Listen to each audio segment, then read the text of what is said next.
পেয়েছে অ্যাটর্নি শেখ সেলিম। এখানকার আমি বলে থাকি নিউ ইয়র্কের সবচেয়ে প্রবীণতম একজন অ্যাটর্নি, খুবই সম্মানিত মানুষ। সেলিম ভাই, শুরুতে একটু জানতে চাই কেমন আছেন? নুপুরাবা, ভালোই আছি। আপনার দেখতে ভালো লাগছে তো, আমি জানি আপনি ভালো আছেন, আর জিজ্ঞেস করলাম না, আমিও দেখেই ভালো বুঝতে আছি। পারছি। না, আমিও ভালো আছি। আপনার ব্যস্ততার মাঝেও সময় দিচ্ছেন, সে কারণে অসংখ্য ধন্যবাদ এবং কৃতজ্ঞতা। সেলিম ভাই, আজকে আমরা যে বিষয়টি নিয়ে আলোচনা করব সেটি মূলত হচ্ছে, আমরা জানি সাবেক প্রেসিডেন্ট ট্রাম্প 5ই নভেম্বরের নির্বাচনে বিজয়ী হওয়ার পর 20শে জানুয়ারি তিনি শপথ নেবেন, কিন্তু তার আগে এক ধরনের আতঙ্ক তৈরি হয়েছে, অস্বস্তি তৈরি হয়েছে। আবার অনেকেও একটু খুশিও হয়েছেন, আনন্দ হয়েছেন, কারণ ইলেকশন মানে হচ্ছে এক পক্ষের খুশি আরেক পক্ষের। কিন্তু ট্রাম্প মানে একটি আতঙ্ক তৈরি হওয়ার নাম, যেটি হচ্ছে অভিবাসন নীতির ক্ষেত্রে। শুরুতেই জানতে চাই, আমেরিকার দীর্ঘ, আপনি অনেক বছর ধরে এখানে অভিবাসন চর্চাটি করছেন, একজন প্রেসিডেন্টের কি এতই ক্ষমতা থাকে যে অভিবাসন নীতিতে তিনি অনেক কিছু পরিবর্তন করে দিতে পারেন? আমি একটু সেই ক্ষমতার আলোকে আপনার কাছে শুরুতেই জানতে চাই। ওকে, আমি বলছি যে ইয়েস নো বোথ অ্যান্সার আছে এখানে। আমি আগে ইয়েসটা বলিনি আপনার। ইয়েসটা হচ্ছে যে এক্সিস্টিং আইন কাঠামোর ভিতরে যে আইন আছে সেটা বাস্তবায়ন করার ক্ষেত্রে তার প্রচুর প্রচুর পাওয়ার আছে। তার কারণে অ্যাডমিনিস্ট্রেশনটাই হলো আইনটা বাস্তবায়ন করে যে কোনো দেশে। এটা ওয়ার্ল্ড ওয়াইড প্র্যাকটিস, রাষ্ট্র ব্যবস্থায় এইরকমই হয়ে থাকে। কিন্তু আইনের বাইরে আবার তার ক্ষমতা নাই, আইনের লিমিটেড। কিন্তু উনি যে রেটরিক গুলো দিচ্ছে, আপনি বা একবার না উনি কি করতে পারেন না সেটা আমি বলি। উনি এখন বলছে যে ম্যাস ডিপোর্টেশন হবে। বর্তমান আইন কাঠামো এটি ইম্পসিবল। তার কারণ এক্সিস্টিং আইনে কতগুলো গ্রাউন্ড আছে, সেই গ্রাউন্ড ছাড়া কাউকে ডিপোর্ট করা যায় না। হচ্ছে বড় প্রতিবন্ধকতা প্রেসিডেন্টের। প্রেসিডেন্টের পাওয়ার নাই, একটা লোক পথে আছে তারা ধরে নিয়ে ফেলেন, উঠে দেয়, এ পাওয়ার প্রেসিডেন্টের নাই। তার কারণ সে যদি বলে ফেলে যে আমার দেশে যাইতে ভয় আছে বা আমার অন্য অ্যাপ্লিকেশন আছে, প্রেসিডেন্টের আর এই পাওয়ার থাকে না। Then president have to put him through the judicial process, administrative quasi judicial process। সেটা হলো ল অ্যাডমিনিস্ট্রেটিভ প্লাস জুডিশিয়াল প্রসেস ভিতর দিয়ে যায়। সেটা তারে call notice to appear, NTA দিয়ে কতগুলি চার্জ করা হয় যে তুমি যুক্তরাষ্ট্রের নাগরিক না, তোমার এই দেশে থাকার কোনো অধিকার নাই, তুমি ভিসা নিয়ে আইছো বা ইলিগালি ঢুকছো, তোমার ডকুমেন্ট নাই, ইত্যাদি ইত্যাদি। তখন আরেকটা লোকের অধিকার আছে ডিফেন্সিভ অ্যাপ্লিকেশন ফাইল করা, কলে ইয়াস আমার এইসব নাই, কিন্তু আমি এই কারণে আমার থাকতে হবে, আমার এই এই অধিকার আছে, এইটা আমি করতে চাই। মানে এই অ্যাপ্লিকেশন, যেমন ধরেন একটা উদাহরণ দেওয়া যায় যে আমার ওয়াইফ সিটিজেন, সে আমার জন্য অ্যাপ্লাই করছে, আমার ছেলে ভাই সিটিজেন আমার জন্য অ্যাপ্লাই করছে, আমি এই দেশে 10 বছরের বেশি আছি, আমার ইউএস সিটিজেন মা বাপ ছেলে মেয়ে অথবা ওয়াইফ আছে, যার জন্য তাদের আমার ডিপোর্ট করে দিলে তাদের অনেক কষ্ট কাঠিন্যের শিকার হতে হবে। সুতরাং আমি অ্যাপ্লাই করব ক্যান্সেলেশন অফ রিমুভালের জন্য। প্রেসিডেন্টের power is nil, he cannot deny that. তো সেইটা একটা প্রসেস আছে। কেউ যদি বলে যে আমার দেশে গেলে আমার অত্যাচার হবে, আমি অ্যাসাইলাম চাই বা উইথহোল্ডিং অফ রিমুভাল চাই বা ক্যাট ক্লেম চাই, মানে টর্চার, আমার দেশে গেলে টর্চার হবে, আমি উইথহোল্ডিং অফ রিমুভাল চাই United Nation convention under against টর্চারের আন্ডারে, তখন প্রেসিডেন্টের পাওয়ার নেই, তার হিয়ারিং দিতেই হবে। ইমিগ্রেশন কোর্টে হিয়ারিং হবে, বিআইএ আপিল হবে, তারপরে ইউএস কোর্ট অফ অ্যাপিলসে জুডিশিয়াল পিটিশন হতে পারে। এরপরও যারা আছে তারা আবার হেভিয়াস কর্পাস রিড করতে পারে ইউএস ডিস্ট্রিক্ট কোর্টে। So it lot of procedure. একটা লোক যদি কেউ যদি ধরেন স্টিকি এলিয়েন হয়, যারা বিদেশি অনেকগুলো আছে না, কি কয় স্টিকি এলিয়েন, বাংলা ভালো করে লাগিয়ে থাকে, কোনো রকমে সরানো যায় না, এইগুলা যদি হয়, ঠিক আছে, তো তাদের সরানো খুবই কঠিন ব্যাপার। আমার কাছে এক ক্লায়েন্ট ছিল, ছোট্ট একটা উদাহরণ দিলে বলবেন, 26 বছর পর ওই কেস আমি একদম মানে ডে ওয়ানে নিয়ে আসছিলাম, সেম যাদের কোর্টে আমি তো রিটায়ার করে যাব, কেস তো এখনো শেষ হইল না। আমি তো ও রিটায়ার করবে, আমিও রিটায়ার করবো, তুমিও রিটায়ার করবে, এভরিবডি উইল গো টুগেদার। আসে যাবে কিছু বুঝছো না?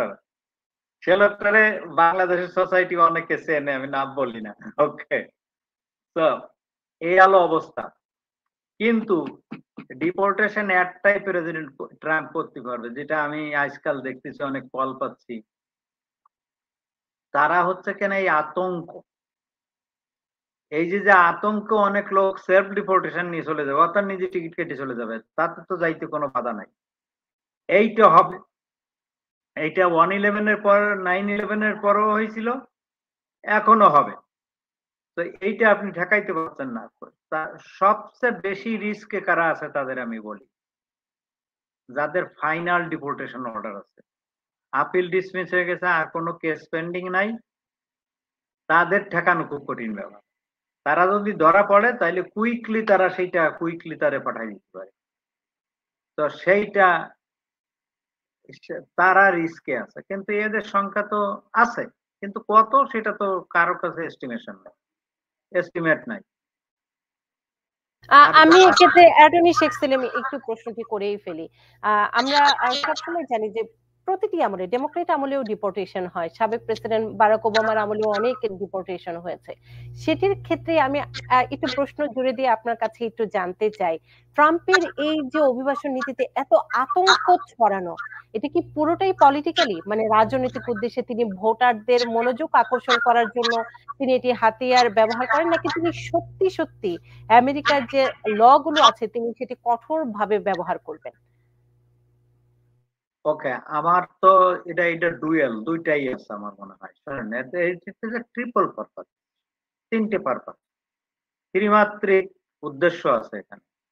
একটা হলো তার ইলেকশন ক্যাম্পেন, ভোটারদের মন জয় করা। সে জানে যে একটা বিরাট অংশ এই ইমিগ্রেশনে বিরোধী, তাছাড়া তার এই রেটরিক দিয়ে অনেক লোকরে সে ইমিগ্রেশন বিরোধী করে ফেলে তার ভোটের ক্যাম্পেইন নিচ্ছে।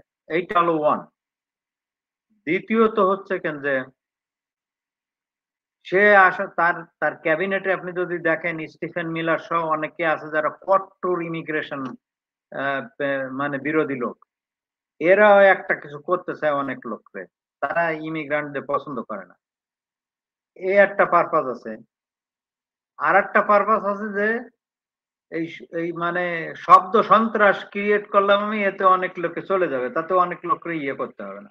তো এই ত্রিমাত্রিক পারপাজে মানে উদ্দেশ্য এইটা আছে আমি মনে করি। আর একটা কি বলতে গেলাম, যে ডিপোর্টেশনের এই ক্ষেত্রে আর একটা লোকরে, শোনেন, এই দেশে তো কত 20, এখন বলা আছে 20 মিলিয়ন লোক ইলিগাল আছে। আসল নাম্বার নোবডি নোজ। ধরেন আমরা যদি তর্কের খাতিরেও ধরে নেই যে 15 মিলিয়ন আছে, আগে আমলে বলা হয়েছিল 10 থেকে 12 মিলিয়ন, এখন ধরেন 15 থেকে 16 মিলিয়ন আছে। এত লোকরে তো ম্যাসিভ ডিপোর্টেশন করে এই দেশে পাঠায় দেওয়া সম্ভব না, they don't have the funds. আর তো ধরেন তারা তো ওই প্যান্ট শার্ট পরে পথে দাঁড়ায় থাকবেন, আমারে পিক আপ করে পাঠায় দাও, বুঝছেন তো, সুটকেস নিয়ে, ব্যাগ নিয়ে। তো তারা থাকবেন হাইডিং এ। আপনার এই জনবল কই এইসব লোকরে ঝগড়া পাকড় করিয়ে আনে, আবার রাখবে না কোথায়? 14 মিলিয়ন 15 মিলিয়ন লোক জেল রাখার কি যে এত জেল আছে? সারা আমেরিকায় নাই। আর তারপরে তো ধরেন ইমিগ্রেশন জেল, এরপরে তো আসল ক্রিমিনালরা রয়েছে, তাদের রাখবেন কোথায়? So it's not feasible. তো এই শব্দ সন্ত্রাস ছুড়ে দিলাম, অনেকেই পালাই চলে যাবে। এটা গেছেও 9/11 এর সময় আমি জানি পালাই গেছে, বউ ছেলে মেয়ে ফেলে পালাই চলে গেছে কিছু কিছু লোক। তো এরকম হয়েছে, বউ ওয়াইফ ছেলে মেয়ে রয়ে গেছে, তারা এখনো রয়ে গেছে, অন্য বাংলাদেশে রয়ে গেছে, আর আসতে পারে না। আমারই ক্লায়েন্ট আছে 2 জন, 5-7 বছর পরে কয় আপনার কথা যে কেন শুনলাম না, আবার ওইতে কল দিয়ে কয় আপনি যা বলছেন তাই তো হইলো, কিছুই তো হইলো না। তো এই মানে পরিস্থিতি ওই রকমই দাঁড়াবে, বাস্তব ক্ষেত্রে তো এটা এইভাবে সম্ভব না। তবে কারা আরেকটা, তারা এখন এরা করে, Obama administration, Bush administration prioritise করেছিল, বলে যে আমরা ইলিগাল লোকরে পাঠাবো, কিন্তু আমরা ক্যাটেগরি কারা আগে কারা পরে এইভাবে। তো তার অগ্রাধিকারের ভিত্তিতে, যেমন ধরেন যারা ক্রিমিনাল রেকর্ড আছে, ক্রিমিনাল রেকর্ডের ভিতরে ক্যাটেগরি আছে, যারা ড্রাগ ডিলার্স, টেরোরিজম চার্জে যাদের বিরুদ্ধে আছে, যারা সিকিউরিটি রিস্ক, যারা মার্ডার করেছে, চাইল্ড অ্যাবিউজ করেছে, বিভিন্ন ধরনের সেক্সুয়াল অফেন্ডার্স, এই ধরনের একটা ক্যাটেগরি আছে ওদের। 5টা-7টা ক্যাটেগরি আছে। তো first category, second category, third category, এরপরে আছে কিছু ইল্লিগাল লোক। যেমন ধরেন ওরা ওদের ধরতে গেল, যে ওদের পাইলো না, দেখলো যে এক গাদা ইল্লিগাল লোক এই এইখানে শোয়া ওইখানে শোয়া, guy get up ID ID ID ID and immigration and nobody knows, okay let's go with us. তার ট্রাক ভর্তি হয়ে গেল, সে আর কারোর কাছে গেল না, ওই দিন ফেরত চলে আসলো। বুঝছেন তো? এভাবেও কিছু হবে। তো দেখলো যে এর তো ইলিগাল লোকের ধরে রাখছি, তাই এর এখন let put him under the process and deport him. অনেকে জাজরে কইরে কি জানেন, যে আমি এই জেলে থাকতে পারছি না, স্যান্ডউইচের এই রুটি খুবই গন্ধ, খাওয়া যায় না, খাওয়া যায় না, আর কয়দিন খাইবো, খাবো। বাঙালিরা হইলে মাছ যে কতকাল খাই না, আল্লাহ এই বাদ যে গতকাল খাই না, তা আমি এই রুটি খেয়ে থাকতে পারছি না, আমি চলে যাই। আমি চলে যাব। আত্মীয় স্বজন আছে, তাদের করবো আমার একটা টিকিট দাও, তো আমি কালকেই চলে, ওরা টিকিট দেবো, ওরা চলে যাবে। তো সরকার at no expense of the government এ ধরনের কিছু হবে, এইভাবে কিছু আতঙ্ক চলবে। বা আর যদি কোনো ধরেন কোনো রেগুলেশন করে বা করে হুইমজিক্যালি, বা এমন এমন ম্যাস ইম্প্যাক্ট আছে, সেইটাই কংগ্রেসের পাস না করে, আবার কংগ্রেসের পাস করে হলে তো লয়াররা বসে আছে, এদেশের সিভিল লিবার্টিজ ইউনিয়ন, বিভিন্ন অর্গানাইজেশন আছে, তারা এগুলো চ্যালেঞ্জ করবে। একটা ইনজাংশন যদি এই কোর্ট ইস্যু করে, এইটা ইনজাংশন তুলতে তুলতে ট্রায়াল হইতে ট্রাম্পের আমল শেষ হয়ে যাবে। তো এইভাবে ম্যাসিভ বিয়েটা করা অসম্ভব হয়ে দাঁড়াবে আমি যা মনে করি। এত বছরের অভিজ্ঞতা তো দেখছি 9/11-এর পরের থেকে কোনো সরকারই তো পারে নাই। আর ইউএস কনস্টিটিউশনাল কিছু রিকোয়ারমেন্ট আছে ইমিগ্রেশন লর ক্ষেত্রে, ওইটা তো কংগ্রেস চেঞ্জ করতে পারবে না। তারা অর্ডিনারি ল চেঞ্জ করতে পারে, কিন্তু ওই কনস্টিটিউশনাল প্রভিশন তো চেঞ্জ করতে হচ্ছে না। তো সেক্ষেত্রে লট অফ ড্রব্যাকস আছে। যারা খুব আতঙ্কে ভুগতেছেন, আমি বলবো যে আপনারা এত আতঙ্কে ভুগেন না, একটু সাহস সঞ্চয় রাখেন, একটু সাবধানে থাকেন, এইটাই থেকে যাইতে পারবেন। আমি আরেকটি ইমপ্যাক্ট নিয়ে আলোচনা করব, ডিলে হওয়ার বিষয়টি। তার আগে আমাদের একজন দর্শক প্রশ্ন করেছেন, আমি একটু প্রশ্নটি অ্যাটর্নি শেখ সেলিম করতে চাই। SMK হাসান প্রশ্ন করেছেন, তিনি F4 ক্যাটাগরিতে, তিনি স্ত্রী এবং তার একমাত্র ছেলে ভিসা পেয়েছেন, গ্রিন কার্ড পাওয়ার জন্য $235 জমা দিয়েছেন তিনি। এখন তার প্রশ্ন হচ্ছে, তার ছেলেকে আমেরিকার কোনো বিশ্ববিদ্যালয়ে CSE তে SAT কিংবা IELTS ছাড়া কি ভর্তি করা যাবে?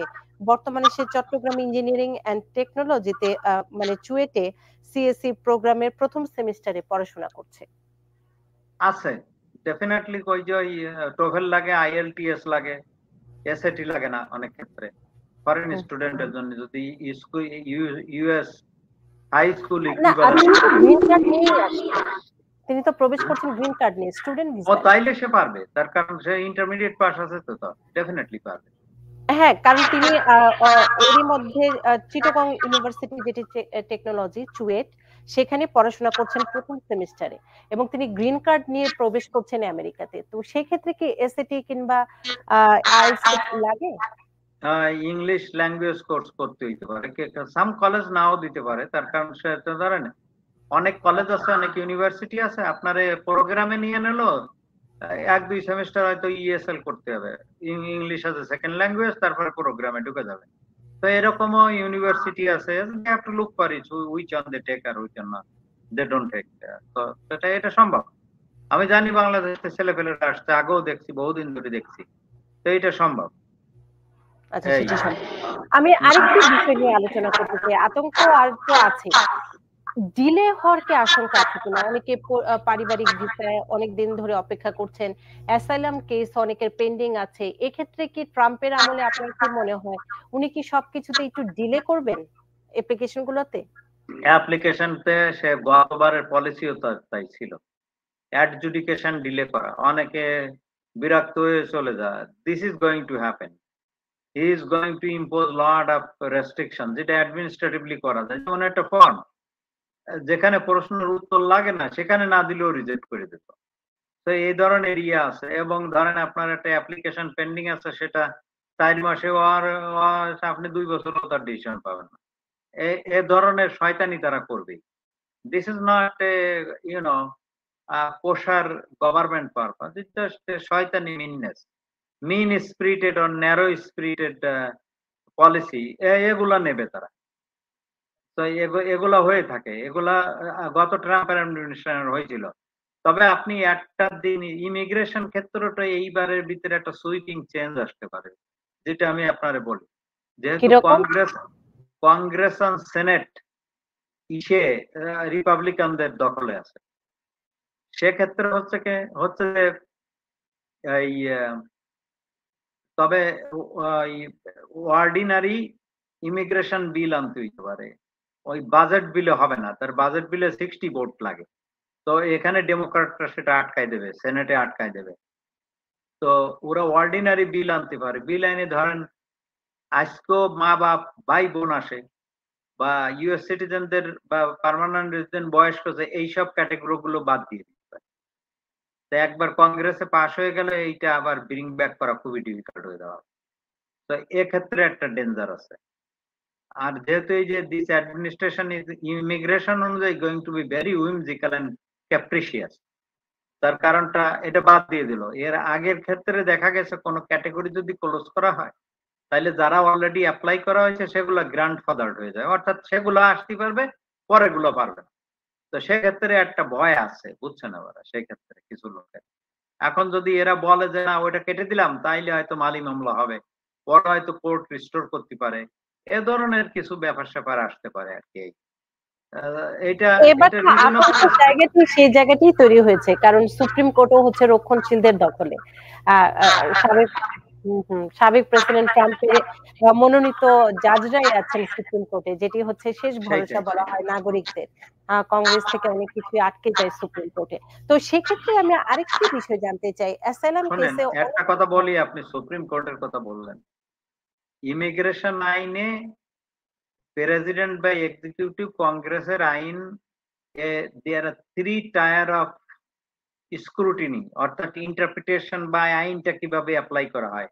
সুপ্রিম কোর্টে strict scrutiny standard, that's a very high standard গভর্নমেন্টের ফুলফিল করতে। ইন্টারমিডিয়েট স্ট্যান্ডার্ড, অত টাফ না, সহজও না। আর একটা রেশনাল বেস স্ট্যান্ডার্ড, তাই ইমিগ্রেশন পরে rational base স্ট্যান্ডার্ডে anything make sense, court বলে যে না ঠিক, এটা ঠিক আছে। তার কারণ প্রতি রাষ্ট্রের তার বিদেশিদের রাইট কতটুক দেবে না দেবে এদের রাষ্ট্রীয় ব্যাপার, এখানে তেমন কোনো ফার্ম অধিকার বিদেশিদের নাই। সেক্ষেত্রে যে কোনো ইমিগ্রেশন ল কংগ্রেস পাস করলে, প্রেসিডেন্ট সাইন করলে, সেটা কনস্টিটিউশনালি ভ্যালিড হয়, আনলেস সার্টেন বেস্টেড রাইট আন্ডারে মানে এফেক্টেড হয়, ডাইরেক্ট কনস্টিটিউশনাল প্রভিশন ভায়োলেট করে, সেক্ষেত্রে কমই হয় এটা। তো সেইখানে ওই ক্যাটেগরি গুলাতে একটু মানে বেশ খানিকটা ঝুঁকির ভিতরে আছে।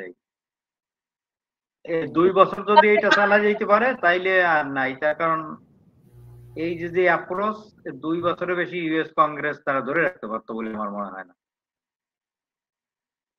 2 বছর পরেই আবার নির্বাচন, সেটিতে হয়তো প্রভাব পড়বে হাউস এবং সিনেটের নির্বাচনে। অ্যাটর্নি শেখ সেলিম, আরেকটি প্রশ্ন দিয়ে আমি শেষ করতে চাই। ট্রাম্পের আমলে যেমন আতঙ্ক অস্বস্তি তৈরি হয়েছে, অনেকে তো আবার এই যে সীমান্ত দিয়ে মানুষ প্রবেশের বিষয়টিও মেনে নিতে পারেননি আমেরিকানরা, যে কারণেই ট্রাম্প এত বিপুল ভোটে বিজয়ী হয়ে প্রেসিডেন্ট মনোনীত হয়েছেন। সেক্ষেত্রে আমি একটু জানতে চাই, সীমান্তে কি ধরনের করারোপ আরোপ করতে পারে? ওই সীমান্ত ক্লোজ করে দেবে অনেকটা, আমার যা মনে হয়। সীমান্ত অনুপ্রবেশ বন্ধ হওয়ার পথেই যাবে, তার কারণ ওই যে রিমেইন ইন মেক্সিকো পলিসি, ওইখান থেকে অ্যাপ্লিকেশন করো, ওইভাবে ইয়ে করবে যাতে খুবই ইয়ে হবে। আর এই আতঙ্ক ছড়ানোর আর একটা মেসেজ দিয়া ওয়ার্ল্ড ওয়াইড যে তুমি আসলে ইয়ে করতে পারছো না। তো সেক্ষেত্রে একটা রিয়েল ইম্প্যাক্ট অন দ্য গ্রাউন্ডে পড়বে, বাস্তবিকভাবে একটা বড় প্রভাব পড়বে। এটা তো সামাইতে পারছেন না। এইখানে তো ২-৪ দরপা করা নিউজ এমন ভাবে ফলাও করা হবে যে ওয়ার্ল্ড ওয়াইড সেরে যাবে, অনেকে পথে ফেরত যাবে। তো সেক্ষেত্রে একটা বড় ইম্প্যাক্ট পড়ার সম্ভাবনা খুবই বেশি। তো অসংখ্য ধন্যবাদ শেখ সেলিম। আপনি অনেক ব্যস্ততার মাঝেও সময় দিয়েছেন। আপনি ভালো থাকবেন, সুস্থ থাকবেন। পরবর্তীতে আবারও দেখা হবে, কথা হবে। আপনি ভালো থাকবেন। এবং